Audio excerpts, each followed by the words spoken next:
என் பின்னாடி வந்த நடிச்ச பொய் சொன்ன என்ன ட்ரக் பண்ண இப்ப என் அப்பாவை பார்த்திருக்கேன். அப்படி இருக்கும்போது நான் உன்னை எப்படி நம்புவேன்? நான் ஒன்னும் உங்களுக்கு ஏமாத்தல. ஒரு நிமிஷம் இருங்க, திரும்பவும் சொல்றேன், நான் உங்களுக்கு ஏமாத்தல. வெளியே போ. நீங்க தப்பா புரிஞ்சிருக்கீங்க. வெளியே போ.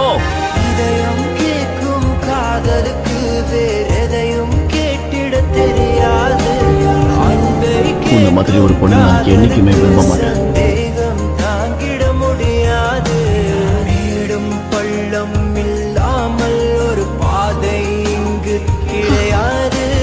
பிரிவும் துயரம் சொல்லுங்க சார், நான் ஏதாவது பண்ணணுமா? ஒரு காதலின் இல்லைன்னா நான் இங்க இருந்து போயிடுவேன். காதல் ஒரு ஆகாயம், அது என்றும் வீழ்வது. சாரி, லேட் ஆயிடுச்சு. ரொம்ப நேரம் ஆயிடுச்சா? ஒரு வெண்மேகம் வீழாமல் போலாமா?